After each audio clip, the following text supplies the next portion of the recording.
Hello guys, welcome back. And at this point guys, we will be talking about again tips for effective communication, but this time it's all about the macro skills edition. Now, let's try to see what the macro skills are. We have first, speaking. Yeah. Writing. Listening. And reading. Okay? And 5, I will give you extra bonus tip for nonverbal communication. Let's begin first. How should we speak properly? Now, remember the following tips that I will give you, okay? First, in daily speaking, guys, remember to whom you are talking. Okay? Remember the name of the person. That will definitely elicit respect if you know his or her name by the time that you talk. Hi, hello, Gwen. Hi, hello, Dej. Hi, hello. Okay, then what's the name? Alright, next. Don't put your hands in your pocket while talking to a senior in a non-casual manner. Okay, you know what? That's a close body language if you put your pocket. That means to say that you are being defensive or you are hiding something. In communication, guys, what is good is that open your hands, open your body. Because whenever you open your body or hands, and whenever you use your hands in talking, that will improve your memory. Okay, at the same time, make you more professional looking whenever you talk. Alright. Don't chew anything when you talk. Like, remember the person. Okay. As the saying goes, don't talk when your mouth is full. So, what about, sir, if I am eating right now and someone's gonna talk to me? Chew that food first. Okay? Go ahead, swallow that one before you talk. Alright? Do not speak while you are talking. That's so unprofessional.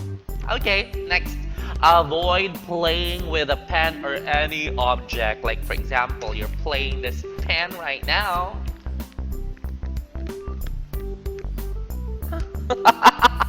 Okay, please avoid any distraction as much as possible.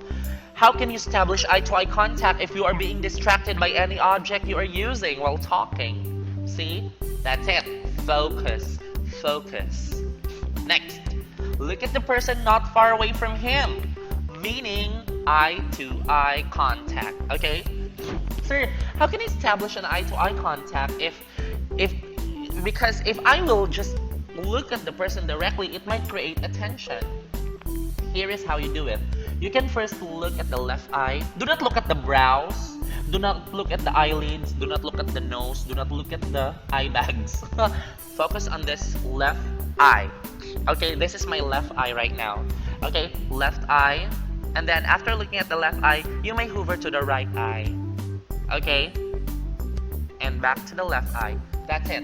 Eye-to-eye contact. Okay? Next. Oh, where is the sun? Please, in talking, do take off your sunglasses and you will be exempted for that one in case if you have any sore eyes or something in your eye that you're trying to hide. But if none, go ahead, remove that sunglasses. Okay? And guys, whenever you talk with someone or whenever you talk in public, okay, some would go hysterical like, oh my god. Hello, remain as normal as you can. Okay? Everyone's not going to eat you. And yeah, the person you are talking to is not going to eat you or do something to you. Remain as normal as you can. Just like how you talk to me every day. How you talk to a person every day. How you talk to your friends, to your mother. That's it. Remain as normal as you can. And remember your practice. Okay? You practice for that, so show to them what the fruit of your practice is. Alright. Now, writing. Let's talk about writing. I know everyone is really afraid of writing. Not everyone. Well, someone. I guess you would love writing than speaking because in writing you can edit, you can adjust, and it takes time. While speaking is spontaneous.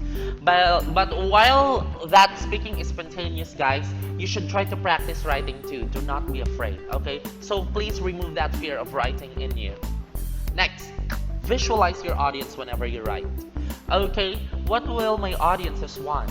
And remember, you are writing because someone is going to read it and it will be your audience. So think what would you like your audience to learn from you? Okay? Next. Create a productive environment. How? Go ahead, practice writing. That's it. Give yourself a time to write at least 5 to 30 minutes a day. And that's it. All right? Write poetry whenever you are bored, or write something for your loved one. That's up to you guys.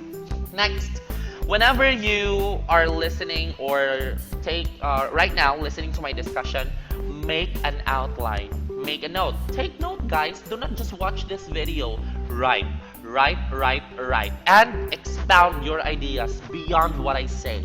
Okay? Provide also your specific examples. Next, just start. This is what I am talking. You know what? Do not be afraid of writing. Start now. Start. Okay? Write. Not literally in paper. You may try to write in a computer or on your phone. Guys, please do not lose your talent of writing. Okay? Everyone has a talent of writing. And how to make that one better? Practice it. Okay? Next, write the middle first. What do you mean by write the middle first, sir? Meaning to say, in writing, guys, think about what the content is. Do not think about how to start.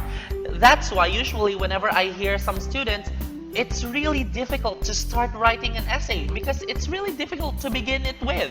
Write in the middle, guys. Write the middle first. Meaning to say, write what you are about to write. What's the content? Okay? Do not think of the introduction first. Do not think of how you will end your writing first. Think what's inside of it. Okay? That's it. Next, give orders. What do you mean by order? Like hello, delivery? No, not that order. Order meaning to say arrangement. Okay? Give an arrangement. Do not... Okay, in speaking, sometimes you get confused because there's no arrangement. In writing, since writing, you can take a lot of time to write. Go ahead, arrange it, edit it as much as you can. Say things directly. Say things directly, for example. Go ahead, in writing, do not put a lot of embellishments. Do not put a lot of adjectives. Like, he's very, oh no, that would take a lot of time. For example, if a teacher says that you have to write an essay for about 1,000 words, oh my god, the adjectives are now overflowing. For example, he's very, just to fill the necessary words to lengthen the essay. No, not that one. Okay, say things directly. And in writing, it's like speaking but in paper. So you have to adopt a tone of confidence about what you say. Okay? Now, in listening, guys, look beyond the speaker's style by asking yourself what the speaker knows that you do not know. So it's like mind reading. Okay? The speaker knows this one that I don't know. That's how you listen. Okay? Okay, that's why I need to hear from that person because there are things that I don't know from him that he might be able to give it to me. Alright? Next, hold your rebuttal until you have heard the total message. Here is the deal. Some of the speakers speak, well, the other one who's talking is not yet finished. Please let that person finish talking first before you rebut, before you enter in an argument. Listen well, okay? Because if you don't let that person finish, then the specific idea that this person might have will be blocked and you will not understand him or her. Next, listen for the central theme, alright? And the central theme, meaning the central idea of what this person says, and keep an open mind. Fight distraction by closing doors, turning off the radios and TV. Make meaningful notes that are brief and to the point. Brief, meaning to say that are short, not the brief that you are wearing, boys. Next, stay ahead of the speaker by anticipating what will be said next. Okay, so wait. Next, evaluate and criticize the content of the speaker. So you have to decide what this speaker is saying. Is he or she saying good things, or should I accept what he or she said? Alright, and think, is it better for you to listen to him or her? Alright, now, let's talk about effective reading. Now, how can you read properly if your TV or radio is on at your home? Okay, so that's so hypocrite of you guys that you're reading then you're watching a TV. You cannot multitask, okay, because you only have two eyes. And you cannot have your left eye watch the TV while your right eye is reading. Okay, please remove all the distractions like the TV, radio, and etc. Okay, that's it. Or, well, there are learners too sometimes that they read with the music. Wow, that's a great fighting spirit. Okay, so, well, me too. Sometimes I read poems or I read some writings while playing a music in my background because that's so soothing. Yeah, it feels so soothing. All right. Well, it's up to you guys. Again, as much as possible, avoid all the distractions. Next, ensure proper lighting, meaning to say you should read in a well-lit environment. For example, right now, daytime, I can read well. In the night, find a proper place where you can read actually, okay? Read with a full light.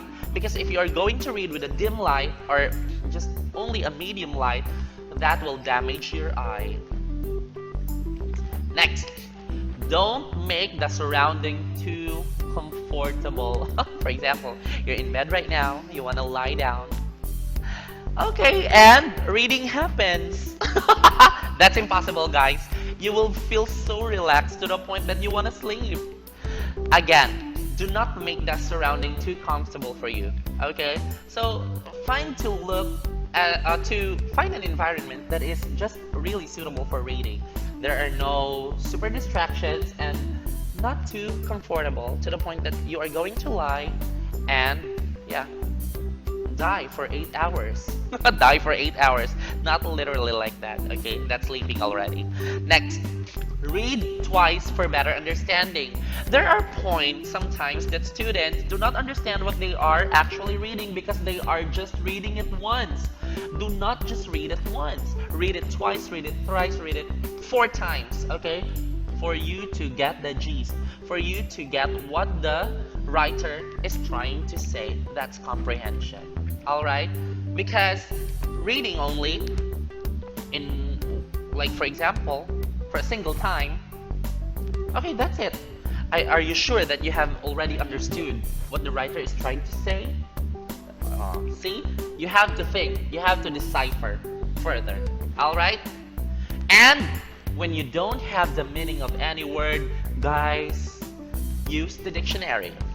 Do not make assumptions. Okay, so this word means, okay, it seems like it means something like this. No, if you are not sure, use a dictionary. We are not that super expert in the words, okay? We are just trying to practice right now, being fluent, being proficient in reading. And again, accept that we have flaws, that sometimes we don't understand things. I too, as a teacher, there are certain words that I really don't understand too. That's why I use dictionary whenever I read. Okay, well, we have our handy phones already, and that has a dictionary, and that would be helpful whenever you read. Alright, so now, extra bonus for this explanation, non-verbal communication. Okay, I wouldn't really want to miss this for you guys, okay? I want you to learn also the non-verbal communication because non-verbal communication plays an important role. Words are verbal, and again, in communication skills, 60% is for body language, and that is part of non-verbal communication. Now, aside from that one, we have the following points here. The gestures. Gestures, for example, your posture, yeah, your movement, your vocal qualities, your attitudes, facial expression, and eye behavior. Alright? Now, first, gesture. You know what, guys? Gesture is the most expressive part of the body language. It is composed of with the movement of the head, the shoulders, the hand, the body, and your feet. Now, right now, you're looking at me maybe. So the only thing that you can see is my shoulder, my hands, and my neck, my head, and my face. So I am using all of the resources that you see from me, okay, during communication. That's why I talk to you with a facial expression and I move my hands to point, to stress a certain point, okay? And I also move my shoulders, okay? And that will, of course, become a factor for you to absorb all of the things that I say. Next, the vocal qualities. You know what, guys? We don't have a face-to-face class. Now, this is a video, and I think that you really have to learn what my vocal qualities are. You have to hear me clearly. I know that you want the speaker to be able to pronounce words clear. So that's why I pronounce the words clear. And you know what, guys? I have a lot of reshooting if I don't speak that word properly. Okay? So this is not just a one-time video that I am actually doing. I am reshooting again and again if I feel that I am not performing well with my vocal qualities in this video. Okay? Vocal qualities, that includes also my tone of speaking. Okay? As much as possible, put color whenever you talk. Do not just be a monotonous person. For example, nonverbal communication, gestures, posture, vocal qualities, attitude. Why not put a color? For example, nonverbal communication. We have gestures, which includes posture, vocal qualities, attitudes, facial expression, and eye behavior. See? That's it. Attitude. Attitude is how the way you view a certain point, okay? It's the way you view the world. And my attitude that I am showing to you right now is that I'm happy because I'm really happy looking at this presentation right now, and I will be happy also, guys, if you will learn something from me. So that's why I change my attitude. I adjust my attitude whenever I talk, okay? So that I can ripple it out all throughout to you who are watching this video. Facial expression. Okay, my facial expression should be consistent with my emotion. For example, if I am happy, then go ahead. I'll show a happy emotion right now. Okay, that's why I curve my lips up. I show my teeth, and of course, my eyes smiles. That's it. If I'm sad, that's it. And if I'm surprised, yes! What an excitement. Okay, if I'm afraid, thank God. See, that's it. We can portray a lot of emotion.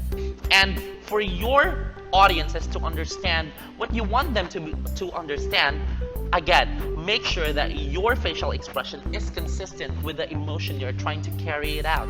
Okay? Because it will create a confusion.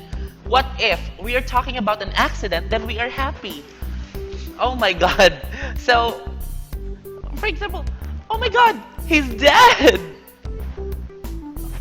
Oh, that's totally confusing. Okay, if you try to mourn, go ahead, bow down, frown, and show that sadness in you. Alright? That's it. Eye behavior. This is it. Try to look at me now. Okay? Sustain an eye contact with me for 10 seconds. Let me count. 1, 2, 3, 4, 5, 6, 7, 8, 9, 10. Alright, if you were able to sustain, guys, then that's the first practice of your eye behavior. As much as possible, have focus. Okay, focus, focus, focus. Just like what I said earlier. Do not look at the eyebrows. Do not look at the eyelids. Do not look at the eye bags. Look at me in the iris. Okay, that's it. And hover your view to my left eye, to my right eye. That's it. Focus. All right. So that would be all, guys, for this tips for effective tips for communication. And I hope that you have learned something today about this one. And please, as much as possible, apply it then and start being confident. All right. This is your coach again. You all have a great day. Bye for now.